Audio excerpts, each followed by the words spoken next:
Hello and a very warm welcome to everyone to EWJ podcast, where we sit with educators across the globe to discuss up-to-date approaches of the theme in focus, followed by some actionable teaching strategies, secrets of the trade, and so on.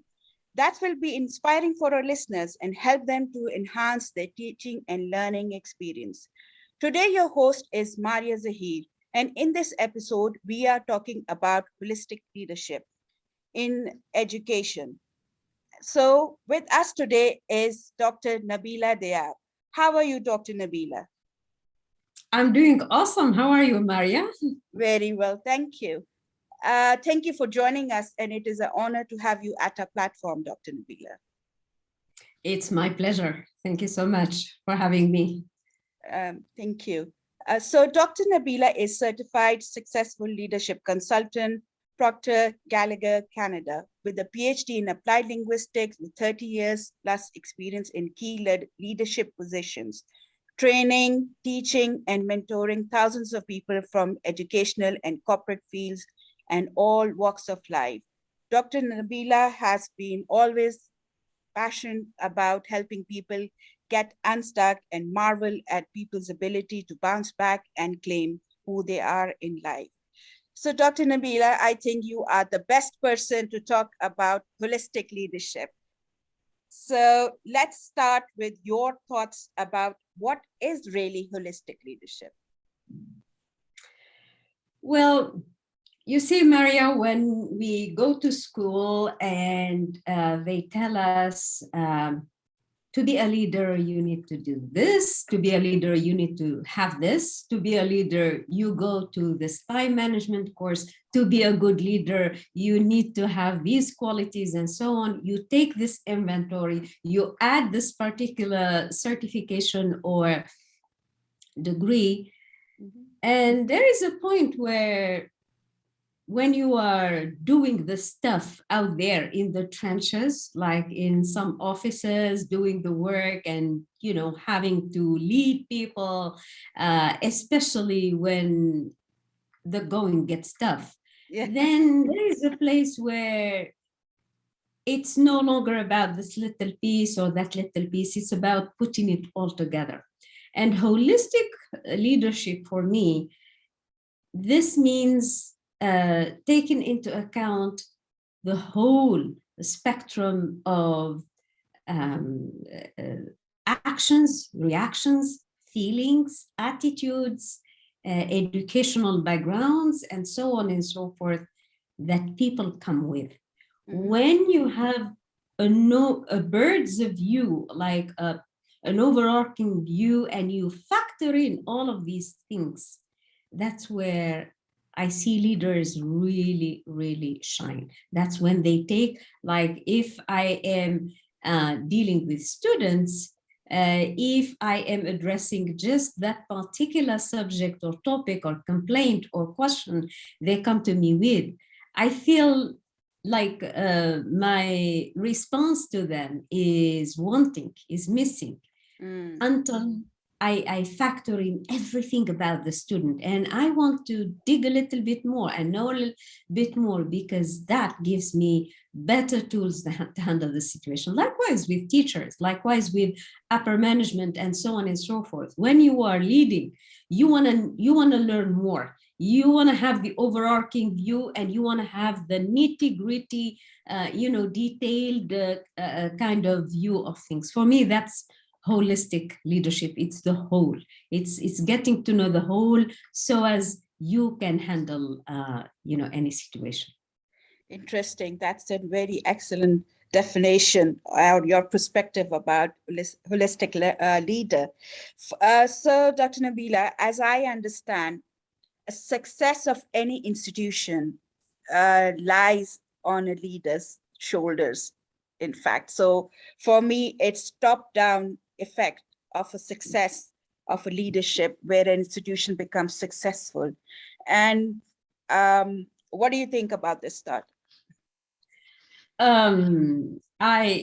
We start our leadership positions by thinking it's a top-down approach, but in all actuality, until you adopt like a bidirectional, both way perspective on this, still your approach is wanting, because you want to need the top down, and you want to need the bottom up approach as well. You want to need top down, meaning there are things that they probably they are not privy to, they don't know, or maybe it's beyond their perspective. And also, until you put yourself in the shoes of that particular teacher or that particular student or that particular situation, and you kind of, Seth Godin would talk about empathy, and until you inject in their empathy, like, how would I feel if I were in this place? How would I, react if I were in this place? Until you have, like, if you like, a two-way approach to this, we can, in fact, a leader is never a leader until he is a follower, until he is somebody who is also adopting the bottom-up approach as well. So it's a two-way street. Definitely, yes. Thank you for giving it your input. Yes, I, as well, founder of this platform, do take it from meet somewhere in the middle, if you like. So there are some things that are in hands of the leader and some things are with the followers. So it has to be a balance to make it successful. So Dr. Nebila, so what advice would you give to leaders where they think, oh, what I say, followers follow. So I don't have to, you meet in between, like we said now, or somewhere, like you said, I need to have a holistic view of what's happening. Then I have to come to a decision. So for those leaders who don't have the concept of holistic leadership, and they say, I am on the top and the bottom down have to just follow. And because I know everything, it's been so many years, that's why I'm at the top and they're still at the bottom. So these are some harsh realities of professional field that we come across. So what are your thoughts about it? For sure, it's going to be a long, long road for them. Yeah, I would never agree more. Yes. Anyway, I think if they are already at the top, then there must be, if you like, truth, or there must be a lot of value they are bringing to the table for them to be operating where they are operating, and True. for them staying where they are, and for them being asked to stay where they are and continue to lead. Yes. If they are there, it's for a reason. I mean, there are certain things that I always say we don't know what we don't know. So and in leadership, of course, there's a lot behind the scenes, under the table, things that are bigger picture, and they're not so. But overall, I would say they are not leaders. They're not born leaders. Leaders are made. They're not born leaders in the sense that it's not from day one that for sure they studied over somebody else. For sure they were impacted by certain people. For sure they have role models. For sure, these things, are there. But whether they want to acknowledge that at certain points they are followers is a different story. And I don't know if this is, but I'm going to say it anyway. The best person we learn from this theory of, being a leader, and sometimes, being a leader and leading right there. And I'm sorry, I'm just a little bit emotional. And sometimes to have to lead from behind, sometimes to have to lead from the follower perspective is my mentor and role model and teacher at the helm of the Proctor Gallagher Institute, Bob Proctor, who passed away yesterday. Oh, And sorry to hear that. and he is, you know, one of the best examples you can learn from this theory of, you know, being a leader and at the same time, when necessary, to step down to be a follower. We've seen him how he, if you like, deals with situations where he and his partner, Sandy Gallagher is probably half his age. Okay. Is top, at the top of her game, Harvard graduate, the #1 from the elite Harvard School of Law, and you know, top of her class most of the time. And then she's his partner, and we see how sometimes he leads and sometimes he lets her lead. Yeah. And certain things, when he is CEO, I don't know the exact structure, but sometimes he is CEO, so he leads, and sometimes he is head of the company and she leads. Yes. So we see a very perfect combination of these two roles in the way they handle things. Bless his heart, he's gone now, but he's left us with a lot of teaching and a lot of lessons to learn from. Great. I think this is the best characteristics of a holistic leader, when they leave a legacy behind to follow, isn't it? When we would like to be somewhere, I say near inside the shoes or somewhere like them, but we cannot be exactly like them, because we try to follow their legacy and try to be an example they have set behind. So why it is important to have the characteristics of a holistic leader? Why can't just a normal person with my own ideology can bring success? I think, in my honest opinion, listen, I came into a leadership position when, in particular, somebody I'm ever grateful for, my mentor also, and my boss at Interlink, who 15 years ago saw something in me I did not see in myself. True. Yeah. Mr. Shabazz, at that time, I was university professor. I was assistant professor in applied linguistics, happily teaching my 9 hours per week. In my Yeah. How awesome is that? Yes, this joy changes. 2 mornings, Maria, 2 mornings. Yes. My favorite subjects. Yes.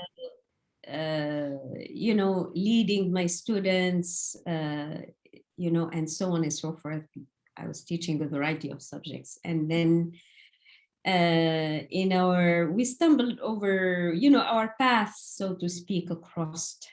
And, you know, but I would say he is a people's person. He understands people. And he understood something about me that I wasn't ready to understand. I didn't see in myself. I didn't notice in myself. And perhaps in some part, excuse me, I was too afraid to even scratch the surface in myself. And he put me, you know, so to speak, on the hook. And he said, you take this position. Yeah. And I said, really? He said, yeah. He said, yeah. And, you know, I never looked back. He believed, and I believed in my belief, and I believed in his belief in me. Yeah. Perhaps because I had no past experience of doing this.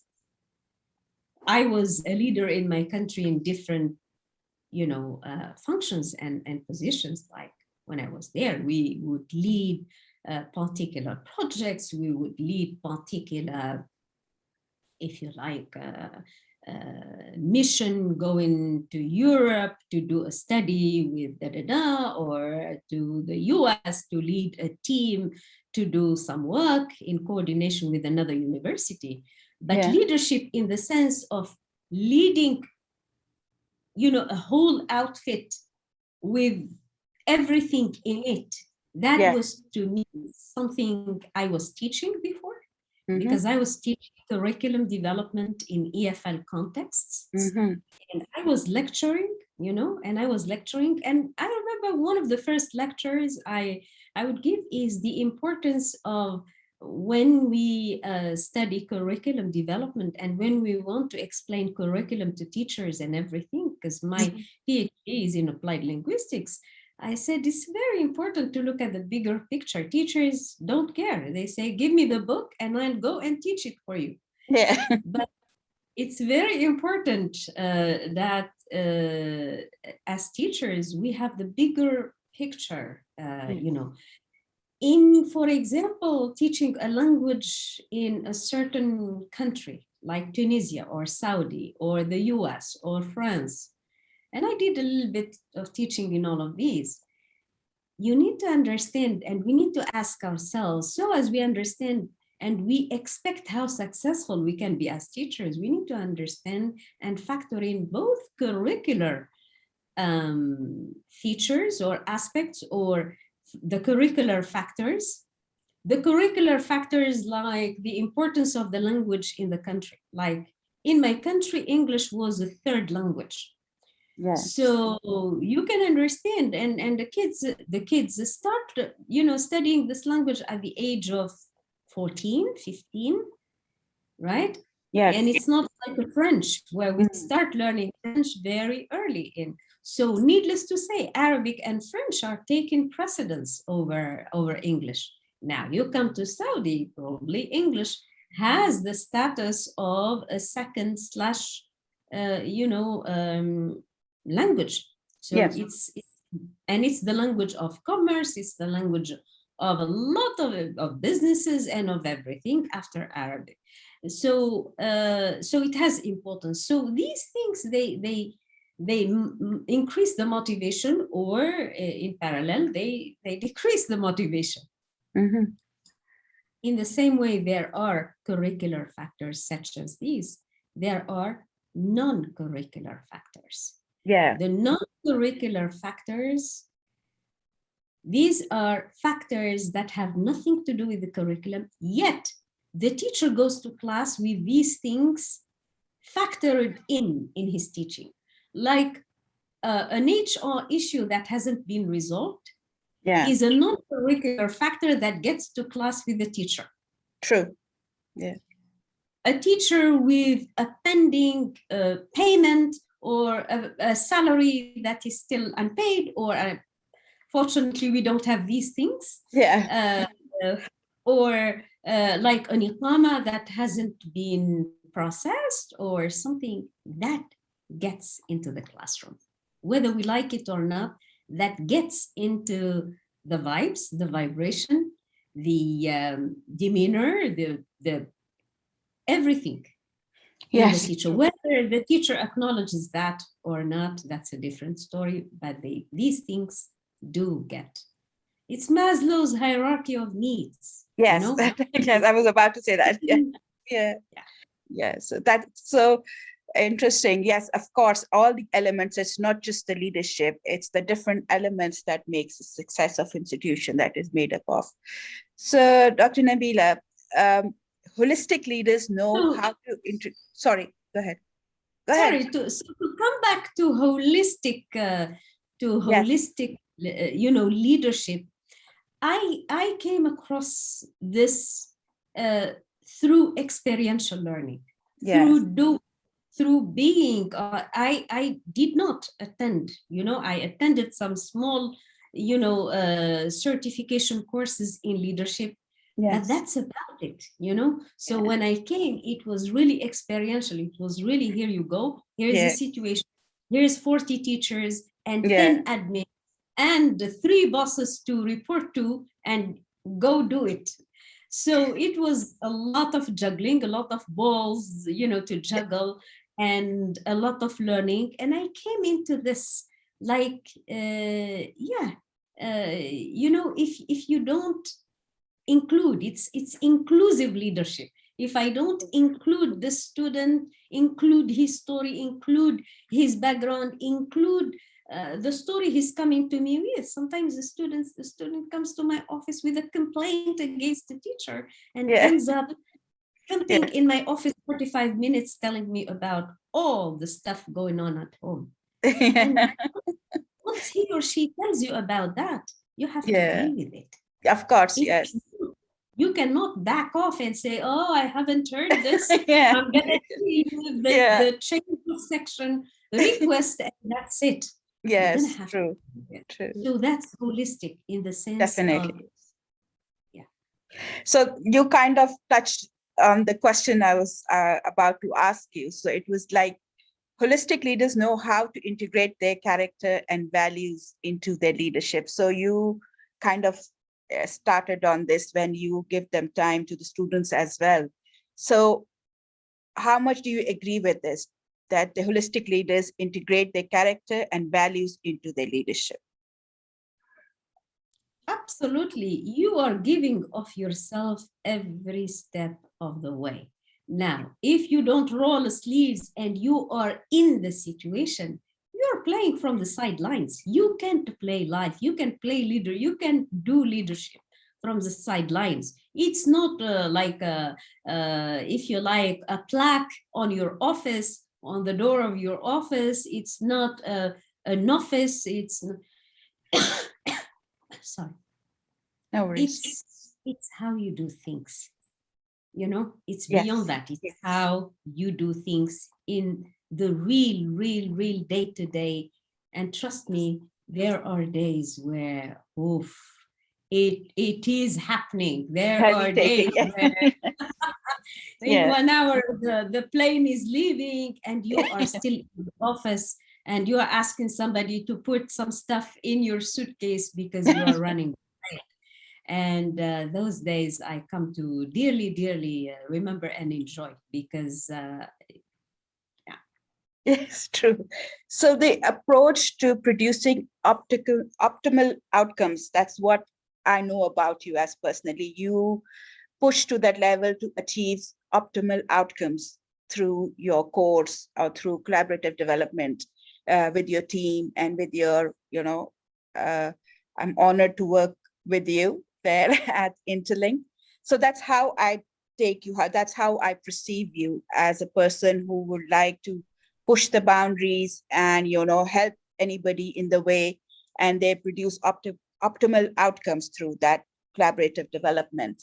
So the people who work with me know that I can't play halfway. I can't be 50%. I'm all the time 100%.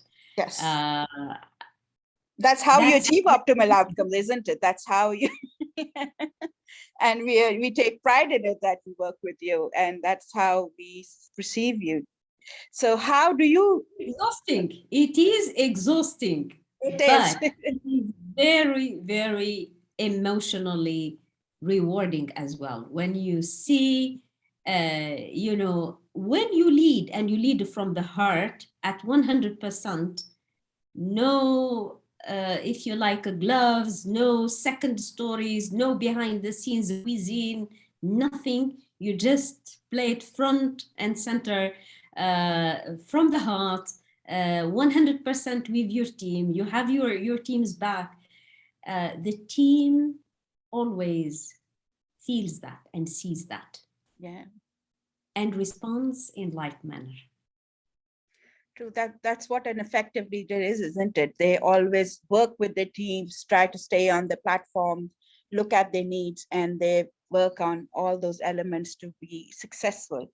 So, Dr. Nebila, an effective leader, what I got from you is needs to understand the needs and work around it, bring empathy in it. So what are the 5 main, you think, characteristics that makes a holistic leader, that differentiates it from a a normal leader, so to speak. I don't know what normal leader, yeah, different from a holistic one. A holistic leader, a holistic leader. So first thing, bigger picture. Be in like, know your stuff. If you are not ready to know the bigger picture, if you are not, there's some people who are just not ready to go in the trenches of, all the politics and stuff that is going, everywhere. In every situation, there are politics. In the company, there are politics everywhere. Yes. So is it something you want to maneuver, you want to navigate your way in? One, bigger picture. So know your stuff, bigger picture. True. One. Two, you are from within. I do believe, because I was a teacher, because there is in me the teacher. Because when I came into leadership, I had 23 years of teaching experience, teaching full-time experience. Never stopped teaching for a day. Yes. So, so being a teacher gives you that detail-oriented knowledge of leading an educational institution. If you don't have the details, if you are not in pedagogy, if you are not a teacher, and they bring a manager to manage, it's going to be difficult for him to manage the teachers and so on, because he or she will treat the teachers and the students like factory workers and do this. It's not about doing, it's about being, it's about knowing the nature and the characteristics of the classroom, of the students, of the relationship between the teacher and the student, of the values that we bring to the company, of the value that we bring, the company values, meaning, we are, in, it's all of these things. So it's the bigger picture, the details. Yes. It's also booster shot. Yeah. It's also communication. Yes. Also communication. And by communication, it's knowing how to communicate with people in the right way. And I'm not saying all the time it's easy. Sometimes you have to, sometimes you have to loosen up a little bit. Yes. Sometimes you have to be sometimes hard on the students, so they pull something out of themselves they never thought possible. Yes. Sometimes you have to inspire. Sometimes you have to motivate. True.